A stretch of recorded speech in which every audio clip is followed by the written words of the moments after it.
Hey, everybody. Welcome on into First and Tangent. I'm your host, Jake Sievers. This is a show where we first talk about the Green Bay Packers, and then we go on a little tangent about anything else in the world, whether that's a new movie that I watched or a new TV show, a new album that just dropped, or anything else going on in the world. Could even get a little serious. That might be foreshadowing for later in this episode. Who knows? I do. But first, the Green Bay Packers taking down the Washington Commanders in Week 2 in dominating fashion on Thursday Night Football, 27-18. Even old bag of milk Al Michaels couldn't make this game boring because the Packers, just a wrecking ball top to bottom. So let's go through a highlight of the scoring and major plays and then talk about major performances and other things to look for. So coming out of the gates, the Packers got the ball first and had a turnover on downs on the first drive, actually, which I like out of Matt LaFleur, being aggressive, getting across midfield, sort of in that tweener zone where you don't want a short punt. It's sort of an uncomfortable fourth down to go for, but it's early in the game. You've got an explosive offense. You trust your guys up front, and more importantly, not necessarily more importantly, but as important, you trust your defense if anything bad were to happen. So turnover on downs on the first drive. It is what it is. Force a 3-and-out from the Commanders, and then go on a nice 90-something yard drive, I believe, that culminated in a Romeo Doubs 5-yard touchdown where he absolutely cooked his cornerback off the line of scrimmage. Nice 5-yard slant route from Jay Love, just throwing missiles in there. 7-0 Packers. And that was sort of it for the first quarter. The Packers offense had the ball for the majority of the first quarter. 19 plays, 141 yards to the Commanders, 6 plays and 1 yard. So great job by the Packers getting off the block hot in a hostile or against a hostile opponent, wanting to prove that Week 1 wasn't just a fluke. And yep, we're actually this good. And the Packers proved that in the first quarter, and they continued it through the rest of the game. So I just want to highlight that domination in the first quarter, 141 yards to just 1 yard for the Commanders. And then in the second quarter, more of the same, more domination for the Packers. Opened up on our own 8-yard line, tried to go for a bomb to Matthew Golden where he beat his defender. It would have been just an electric first career touchdown, 92-yarder. Missed it by half a step. Have patience here. We've seen Jordan Love be so good in every other area. It seems like he's just not on the same wavelength as his first-round rookie receiver.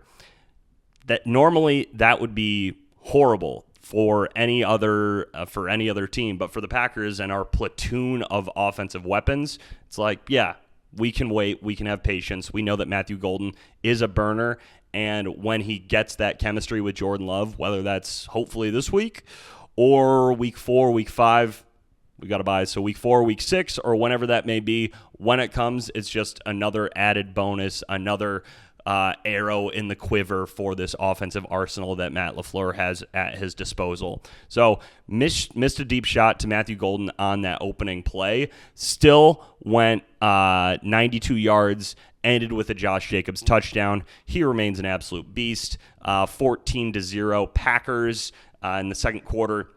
Then to end the first half, Washington made a field goal and then missed a field goal. And then the Packers missed a field goal to end the half. So it was 14-3 at halftime. We just smushed them. The Packers completely smushed them. Commanders had 67 yards at halftime.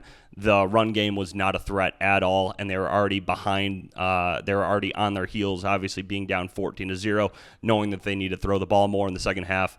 And we just completely got them off of their game plan. So awesome job by Matt LaFleur, Adam Stenavich, and, of course, Jeff Hafley for them just sort of putting their game plan in and imposing their players' will on Washington, if you will. So 14-3 at halftime for the Packers. Commanders only had 67 yards at the half. Packers only had the ball twice in the third quarter, managed to make a field goal on one of those drives, so it was 17-3 entering the fourth.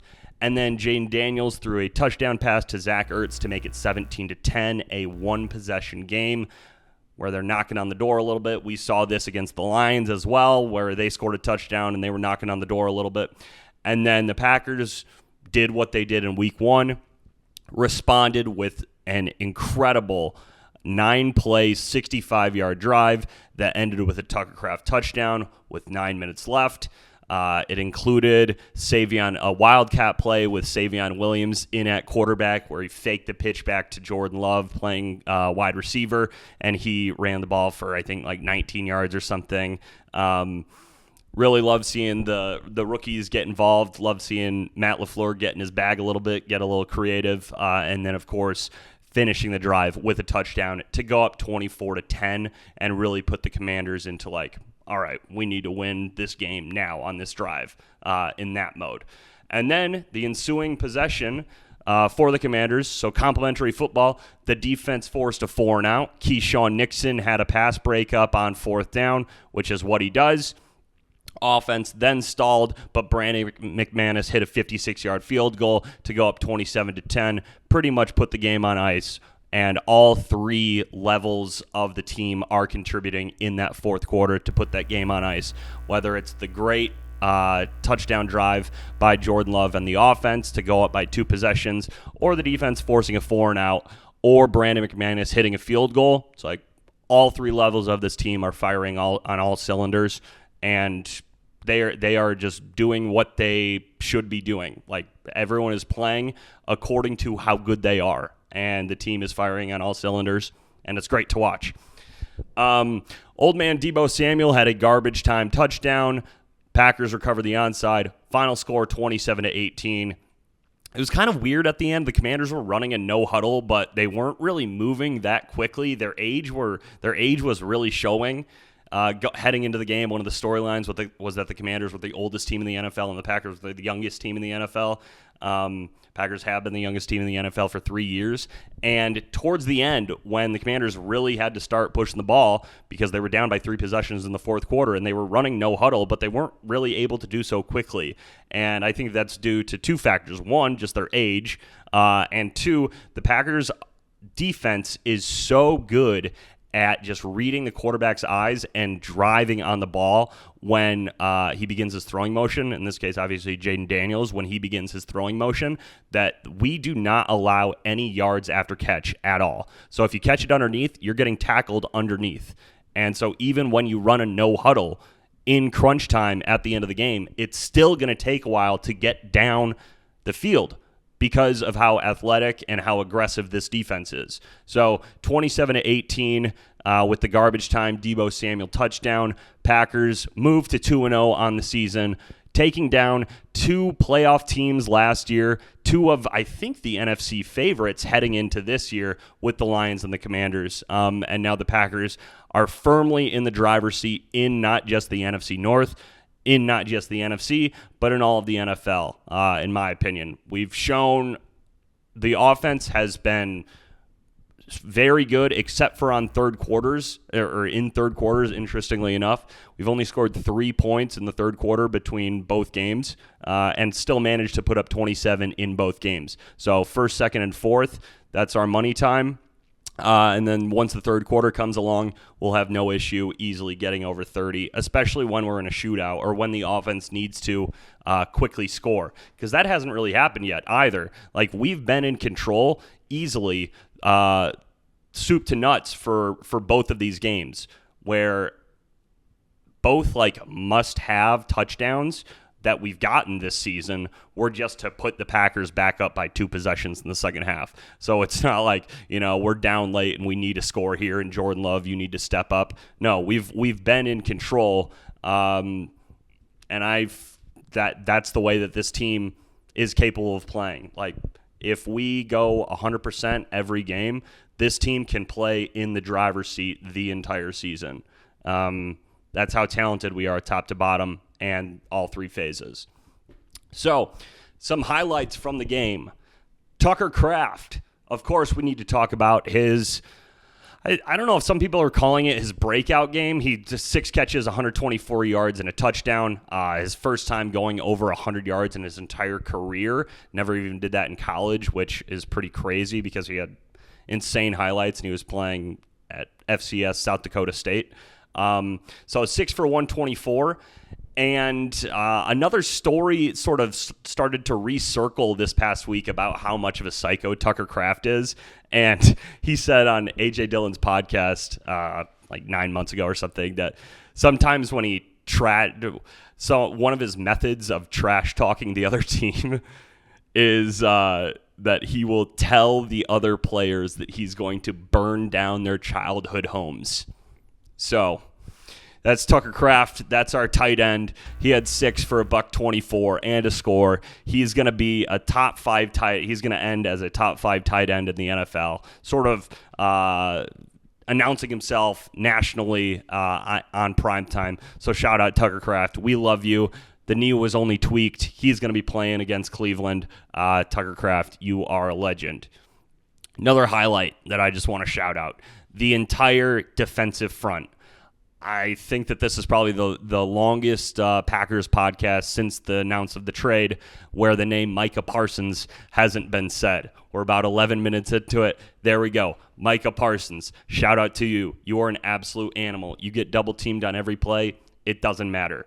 Rashawn Gary, Lucas Van Ness, you guys, I mean, the leap that Lucas Van Ness is showing this year, sort of being taken under the wing of Micah Parsons, but also the double team rate that our guys are seeing. So Micah Parsons is number 2 in double team rate across the NFL. He's at 67%. Rashawn Gary and LVN are both in the upper tier or upper echelon of double team rate across the entire NFL.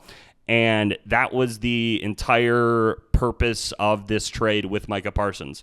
It was to create double teams. And when you double team, someone's going to be open, especially with Jeff Hafley, his sick mind. He's going to be blitzing people. He's going to be blitzing Quay or Edge. And those double teams are going to create mismatches. So defensive front highlight. Jaden Daniels had 7 rushes for 17 yards. That's his second lowest output of his young career, probably including college. I know it's definitely just NFL, but obviously this guy is the ultimate dual threat. Him and Lamar are probably 1 and 2 as far as quarterback speed in all of NFL history is concerned. And he only had 17 yards, and that's the defensive front getting home and getting active, and also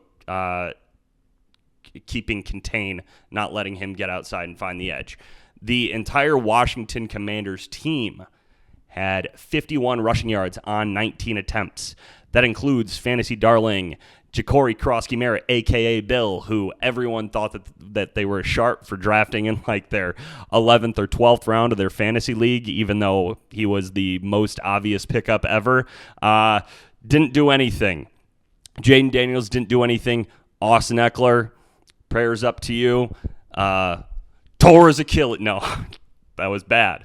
But yeah, this run defense is amazing. And for everyone who was saying, all right, good luck with Micah Parsons, good luck stopping the run now. All right, thank you. We'll take it. We're doing it. So appreciate it very much. Highlighting this fact even more, last year Washington had the 3rd most rushing yards in the NFL. They averaged almost 5 yards a carry and had less than 3 yards a carry against Green Bay.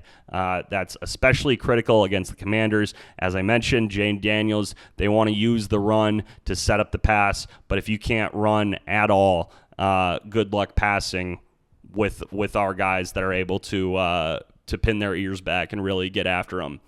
So, in the game, Rashawn Gary and Devontae Wyatt also both had sacks. Micah Parsons had a half a sack and 3 quarterback hits.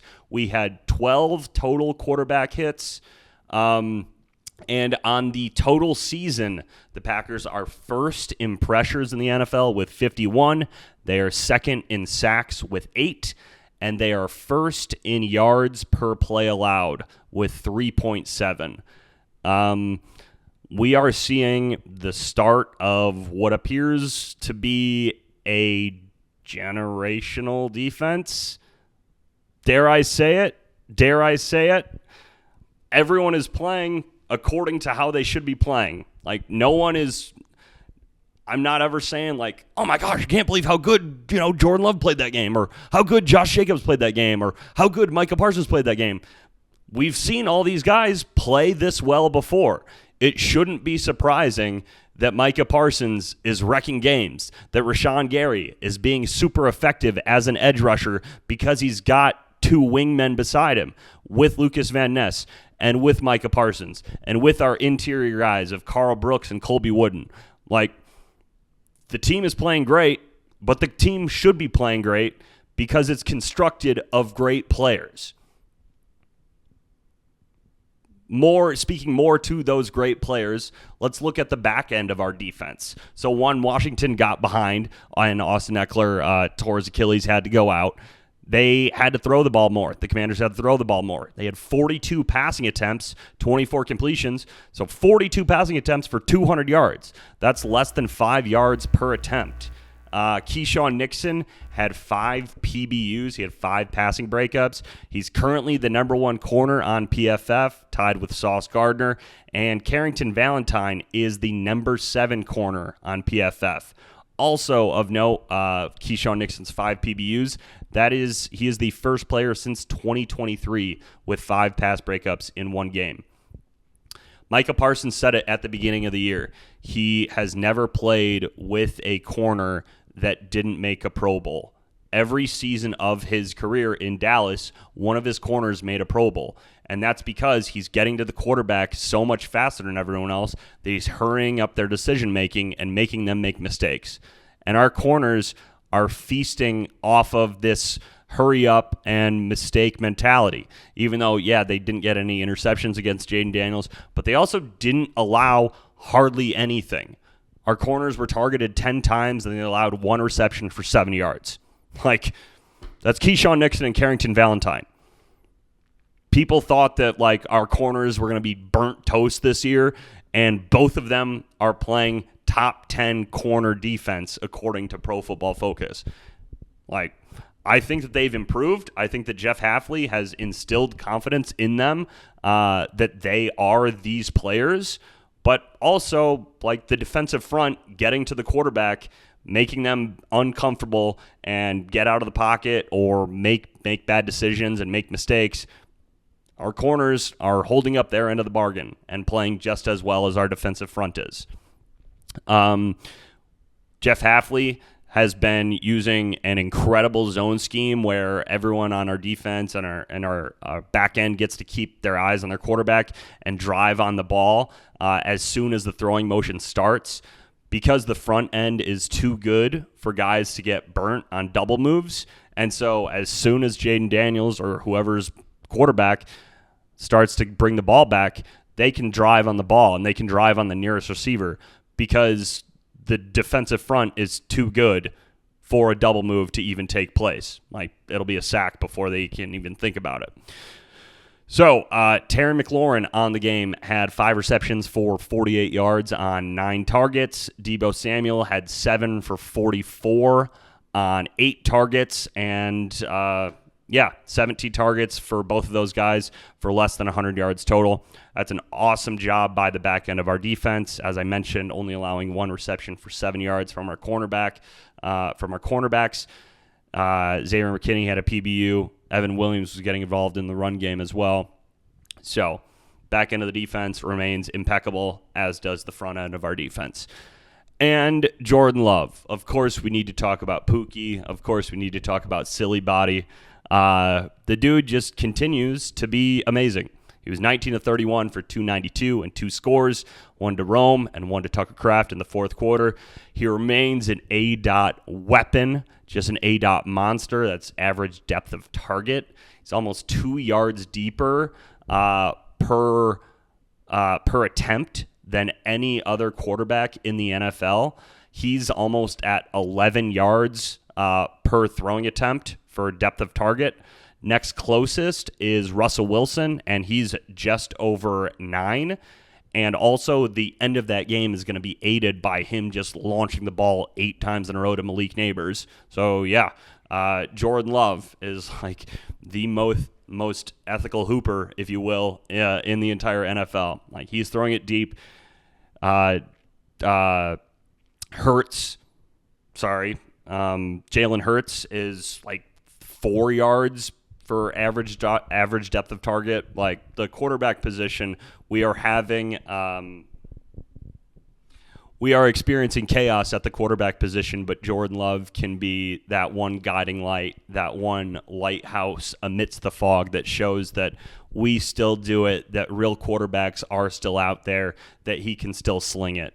On the season, he's at a 66% completion percentage, 480 yards, and 4 touchdowns. But even more impressive than those impressive offensive statistics through just 2 games is he is very clearly in complete control of this offense.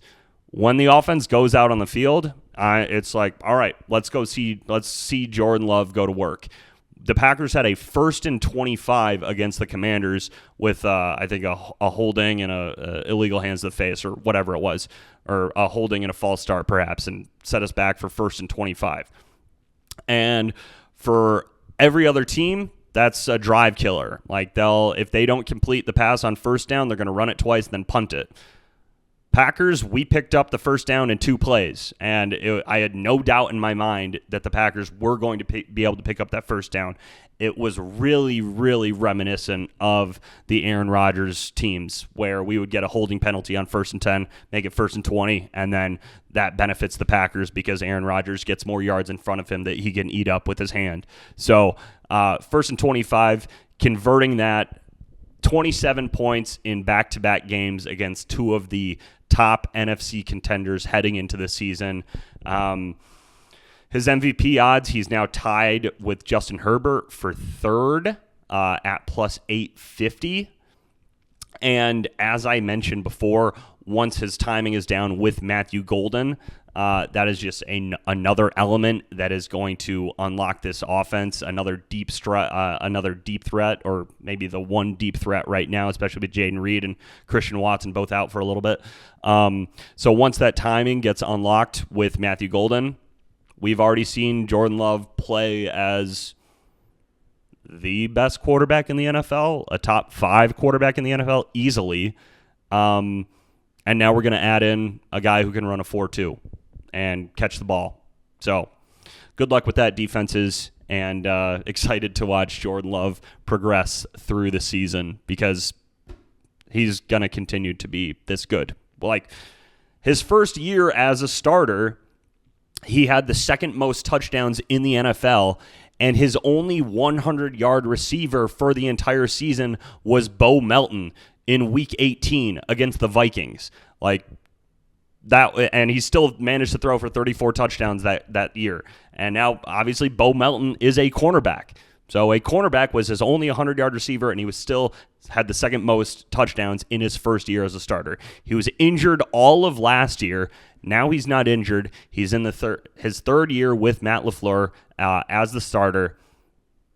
The sky is truly the limit for this offense. We've only seen a little taste of it, and once we incorporating everyone else, and once everyone else gets healthy, it's going to be a beautiful thing to see.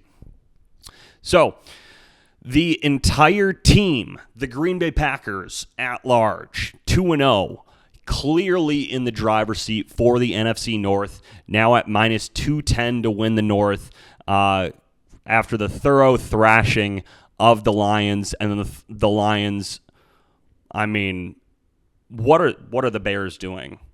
Like, Caleb Williams was incredible in college.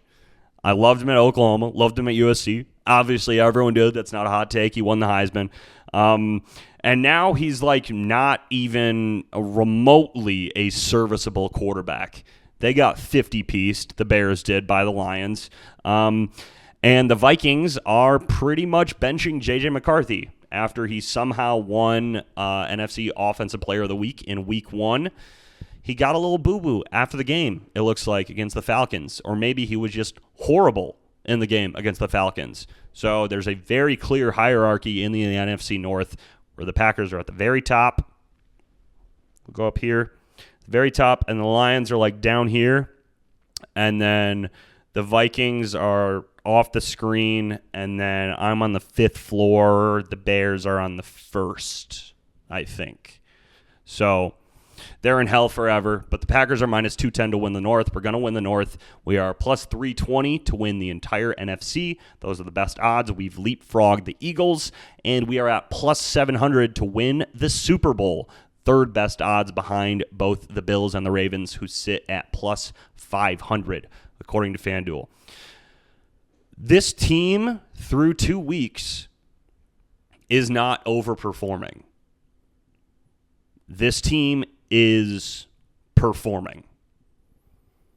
Jordan Love, this is what you should be doing. We've seen your growth through the first 2 years.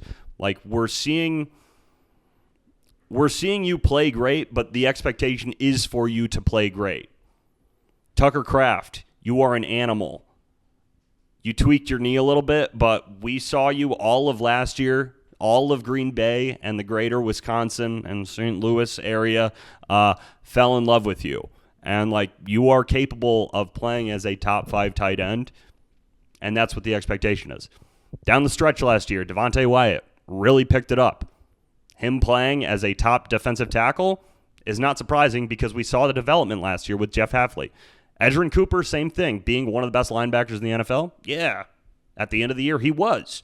Quay Walker, one of the most athletic linebackers in the NFL. When we drafted him to be one of the most athletic linebackers in the NFL. Xavier McKinney hasn't even gotten an interception yet, but he will. Those will come. Evan Williams got a pick. He'll get some more. Keyshawn Nixon, Carrington Valentine. All right, I'll give you that. They're overperforming a little bit. But Micah Parsons said that it was going to happen. So, like, should we be surprised that the Packers are so good? Brandon McManus is a legit kicker. We need to talk about special teams, especially for the Packers and thinking about the playoffs. Brandon McManus, legit kicker. Daniel Whalen, he is a weapon at punter, averaging over 50 yards a punt this year. I think 56 something. So, yeah, the national narrative shifting to being like the Packers are the best team in the NFL. Yeah, good. The Packers are the best team in the NFL. We have the best roster, top to bottom. I think the construction by Goody is up there with probably Howie Roseman, but we have a quarterback who throws the ball downfield. So I give us the edge there. Really excited to see what happens against Cleveland. So let's talk about Cleveland. But first, a quick break for an ad. Is your floor just too hairless? Is your leather chair just too scratchless? Is your life just too meowless? Well, then we have the solution. Thank you very much to our sponsors over at Kittens. Appreciate your support and excited for everything to come. So, the Cleveland Browns sit at 0-2 on the season. In week 1, they had a close loss to the Bengals, and then in week 2, they kept it close until halftime against the Ravens. It was 10-3, and then got obliterated. Lost 41-17 to the Ravens. They're 0-2. The offense can't really move the ball. They don't really have a ton of weapons. Jerry Jeudy, David Njoku, Harold Fannin Jr., I'm probably the highest on Harold Fannin Jr. of that trio. He was incredible at Bowling Green, one of the best collegiate tight ends last year. He's been making some noise in this early season. I think he had like 5 or 6 catches in week 2. So wouldn't be surprised for some 2 tight end sets from the Browns or just for Harold Fannin Jr. to eventually take over as tight end 1 in Cleveland. They've also got Quinshon Judkins, pretty electric rookie running back out of Ohio State. I'm not even gonna go in there. But yeah, Cleveland should be concerned heading into this game. They are clearly not as good as the Packers. They're clearly in the bottom quarter. Yeah. Bottom 8 teams in the NFL, I think. I'll say that without like going through a list. Joe Flacco legitimately might get turned into pulp. Like he is immobile. He is an old man. And I fear for his life in all seriousness. Micah Parsons, Lucas Van Ness, Rashawn Gary, Quay Walker, Devontae Wyatt, Edgerrin Cooper. Did I forget anyone? Sure I did. Colby Wooden. Like, these guys are coming at you, and you've been in the league for a while, but this is not going to end well for Joe Flacco. That being said, I would not hate it, and I wouldn't be surprised if we saw some Dillon Gabriel action. He's obviously more mobile than Joe Flacco is. A can of soup is more mobile than Joe Flacco is. But if we get Dillon Gabriel in there, that would at least be interesting from a viewership standpoint. I'll be locked in, but I want the general public to enjoy as much of the Packers as possible. Why do I think Dillon Gabriel over Shedeur? I think it could get ugly with Shedeur. He took a lot. He took the most sacks in college at Colorado, and that's what the Packers are generating a lot of. So if the Browns do decide to move on from Joe Flacco sometime during this game, it'll probably be Dillon Gabriel. He'll probably be able to do a little bit just because that's what a new look upstart rookie will be able to do in a game, but the Packers are going to win this by a lot. There's literally only one way that the Packers lose, and that is if Myles Garrett just goes nuclear. And it is possible, and we've experienced it as Packers fans before. 2 years ago, the Packers played the Raiders in Vegas, and Max Crosby had 4 TFLs. Jordan Love threw 3 interceptions, and we lost 17-13. Obviously, Jordan Love has developed quite a lot as a passer, and the entire team and the entire roster has developed quite a bit since then, since that fateful night in Vegas. But it's possible for a defensive lineman or an edge rusher to go nuclear, and Myles Garrett is probably the one player in the NFL who's capable of doing so. That being said, Zach Tom and Anthony Belton are 2 of the highest. I think they're the only 2 offensive tackles in the NFL to have played more than 20 pass rush sets and not allowed a single pressure. So our offensive line is doing its job. Unfortunately, Zach Tom and Aaron Banks were both unavailable against the Commanders. However, Zach Tom, Aaron Banks, and Bo Melton all practiced this week. Zach Tom is listed as questionable, as is Tucker Kraft, which tweaked his knee in practice. Doesn't sound serious. So Tucker Kraft and Zach Tom listed as questionable. But if Zach Tom is able to play, then we will need him to come up big against their game wrecker in Myles Garrett and Rasheed Walker. Same thing on the other side, and then across the interior as well. Got to stay solid. Got to make sure that the general public still does not know their name, because if the general public does not know an interior offensive lineman's name, that means he's probably a Pro Bowler. So, other things to look for against Cleveland. In week 1, they played the Cincinnati Bengals, and left tackle lined up against another premier edge rusher in Trey Hendrickson, sort of a comp for what this week might look like going against Micah Parsons, Rashawn Gary, and Lucas Van Ness. And that game was not pretty for DeJuan Jones. He allowed 7 pressures, committed 4 penalties, and Trey Hendrickson had a sack. So we have a sample size for their left tackle going against premier edge rushers, and it goes in the edge rusher's favor. Additionally, Cleveland, they don't have a great kicker. In week 1, he missed both a field goal and an extra point that would have put them up over the Bengals. They lost 17-16. Obviously, those 4 points would have made a difference. Other things to look for, as I mentioned before, Packers have only scored 3 points in the third quarter all season. Those 3 came against the Commanders. Yeah, we had 0 in week 1 against the Lions. So hopefully out of halftime, we can get the offense moving the ball a little bit. I don't think that it has anything to do with in-game adjustments that like Matt LaFleur is getting out-coached by the other coach at halftime for a couple of reasons. One, I've heard, I've listened to NFL coaches sort of describe the halftime experience and how it's almost like you don't really have enough time to talk to your position groups and like make secure plans. Most players are getting taped up and iced and figuring their own stuff out. So there isn't like a huddle, rah, this is what we need to focus on doing. And another reason why I don't think that Matt LaFleur is getting out-coached through his halftime adjustments is because Matt LaFleur is a better coach than these other coaches. I don't think that there really is an instance where Matt LaFleur is going to get out-coached by a Dan Campbell, let's say, in that third quarter against the Lions. Like at halftime, Dan Campbell might have fired the guys up. But as far as in-game adjustments are concerned, we've seen Matt LaFleur be successful at it, and he's going to continue being successful at it. So that third quarter stat is probably a little bit of an anomaly, and it will find its level throughout the season. But hopefully it finds its level in Week 3 against the Browns.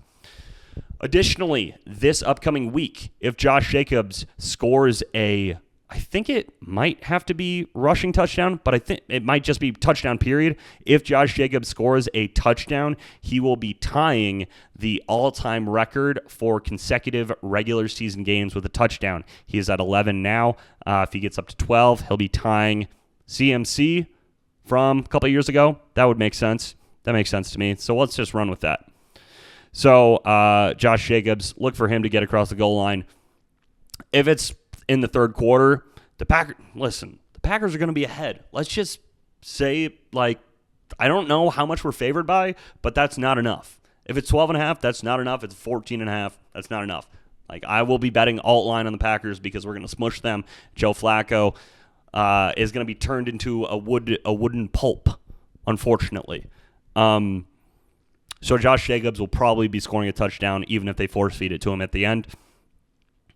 Also, look out for Micah Parsons' snap count. He's been a little bit disappointed, or I don't even want to say disappointed, but just sort of had fun with, like, man, I'm just itching to get out there and be out there full time. So hopefully Micah Parsons will continue to be ramped up in this defense and continue to be rotated in until he's more on a full-time basis, just wreaking havoc in the defensive backfield. Last thing to look for from this Packers team as we head into Week 3. Let's look for some ice that our rookies are wearing. Isaiah Nair went viral for his insane Flava Flav chain this past week. He was an undrafted rookie. Love seeing that dog out of someone, and let's look for some more ice on the Packers sideline. Jaden Reed broke his collarbone. Unfortunately, obviously, he broke his collarbone, but fortunately, he was able to get surgery on both his collarbone and his foot. He had a Jones fracture. Don't really know what that is, but it's on your big toe, and apparently it's a really nagging thing that he was playing through. So successful surgery. He's out 6 to 8 weeks. He will return around week 10, 11, or 12. Those opponents are the Eagles, the Giants, and the Vikings. Good news on Christian Watson. He is allowed to return to practice after week 4. He really looks and sounds like he anticipates playing against the Bengals in week 6 because we've got that early week 5 bye. But he's sounding like he's ready to play, ready to get out there. And it's, freak athlete tearing his ACL in week 18 last year and only missing a quarter of the season. So can't wait for another arrow in our quiver, if you will. As I already mentioned, Aaron Banks, Zach Tom, and Bo Melton all practice this week. Aaron Banks and Bo Melton both will be playing. Zach Tom officially listed as questionable. Our main man, Tucker Kraft, tweaked his knee. It's not serious, listed as questionable. If he plays, he'll score. If he doesn't play, Musgrave's going to score. Packers are going to win this game by at least 900 points. That is conservatively. So, Jay Love, go do what you got to do. Josh Jacobs, tie that consecutive regular season touchdown record. Micah Parsons, wreak havoc, and let's go get another dub. Go, Pat, go. He resets Starks. They are going to bring pressure again. Rodgers is going to roll away, throws it up in the air, says a prayer, and Janis does he stop it! Oh, please! What a catch! That's insane! Oh my, that may be one of the great throws ever made. Moving to his left.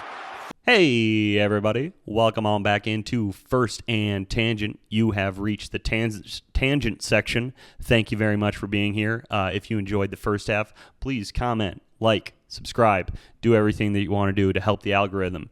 If you agree with my thoughts, agree with my takes, if you're a fan of the Packers like I am, follow me on Twitter at Jake the Rake. Shoot me a message. Let's connect. Let's talk about how awesome this team is. Let's stay in contact as they march their way to an undefeated 17-0 season and the Super Bowl. Fingers crossed.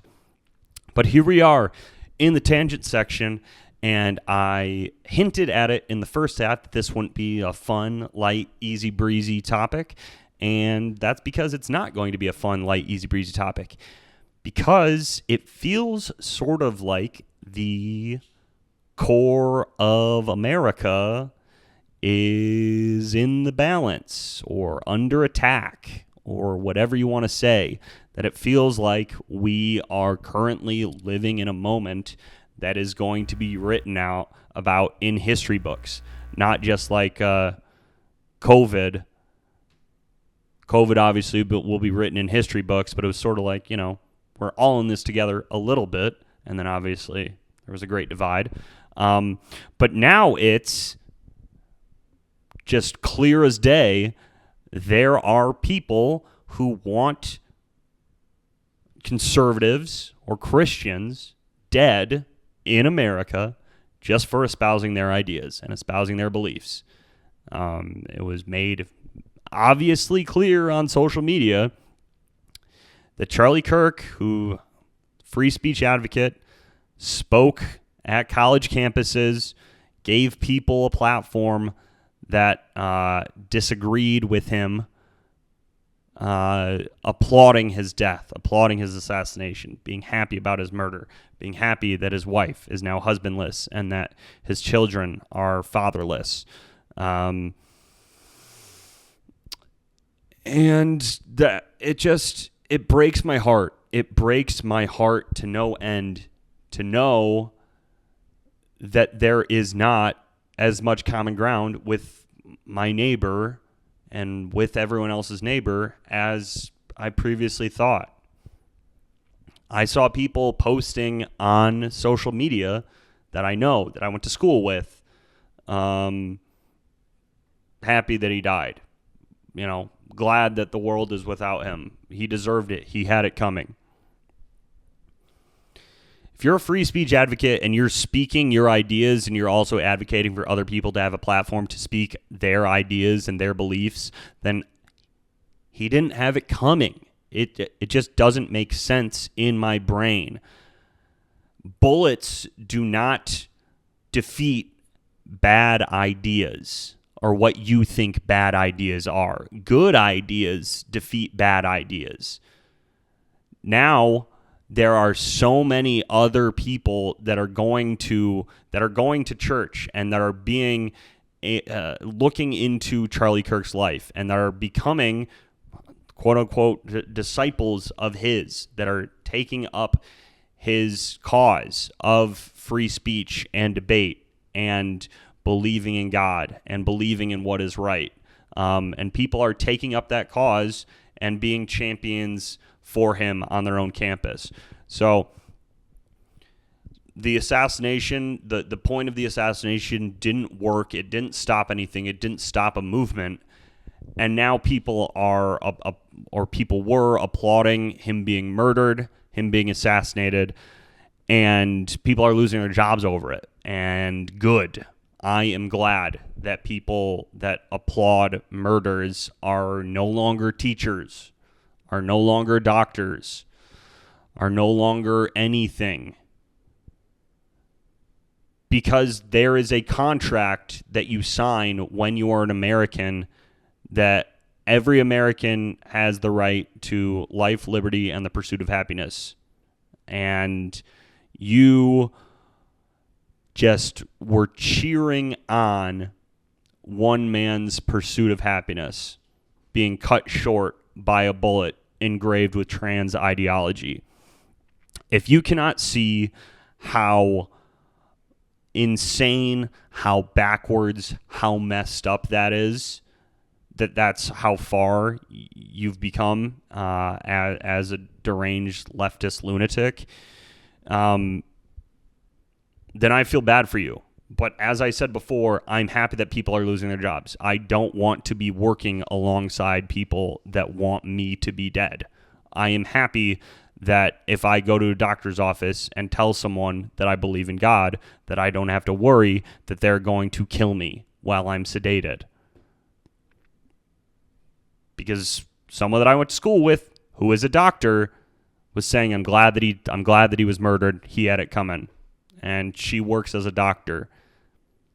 So if I were her patient, would she kill me because I believe in some of the same things that Charlie Kirk believed in? Maybe. Maybe she would kill you if you said that. I don't know. It's possible. But no one deserves to die for believing in free speech and open market, free trade, and believing in the Lord. He's a martyr. He's essentially a free speech martyr. Ironically, I think that this is going to be a major turning point for the United States where law and order starts to win out, and people have been running leashless for far too long. Being able to, the former director of the FBI, being able to call for the assassination of the president on Instagram. That's insane that just is sliding under the rug. Like, yeah, and the left saying, like, we need to condemn violence from both sides. Like, bro. Where's it coming from? Which side is it always coming from? Always coming from. What about Josh Shapiro? Yeah, he's a Democrat, but someone tried to harm him because they were a Free Palestine person. It wasn't a Republican. What about the state senators in Minnesota? No one knew about them. They didn't have a public platform, and it was a personal vendetta. That's why they were killed. Like that. I'm not saying that it was good. Obviously, like, it's bad that it happened, but it's not. They were not. These state senators in Minnesota were not getting blasted by right-wing media 24/7, 365 for multiple years, calling you a Nazi, saying that you're going to take over the world, saying that, democracy is in the balance, or, you're a fascist. These were just, that was a personal beef and totally aside from the narrative. It is only happening from one side. Political violence is only happening from one side. People are only calling for the murder of one side. So yeah, I mean, free speech is probably the most important tenet of American civil society. Freedom of speech does not mean freedom of consequences, or does not mean everyone deserves a platform. Jimmy Kimmel getting suspended indefinitely for his comments, just blatantly lying, trying to paint the assassin as a MAGA person or as a groyper, which, if you have even a thread of common sense, obviously that doesn't make sense. But even beyond the common sense, none of the evidence pointed to that. And so, yeah, like, he also deserved to not have a platform, because he is trying to sow division in our country in a very, very feels like tense time where freedom of speech is being attacked by the left, and he's lying to America's faces. So goodbye, Jimmy Kimmel. You do not have the right to a platform, and you do not deserve one, according to your bosses now. Everyone who got fired for saying that they're glad that Charlie Kirk died. Good. I'm glad that you got fired. You are not good enough to have a job. I do not want to be working by you. I do not want to talk to you. I do not want to communicate with you. And Lord help any patient of a doctor who posted that they're glad that Charlie Kirk died. Do not tell them that you are a Christian. Do not tell them that you are a conservative, because if you do, they might kill you. Thank you very much, and it'll be better next week.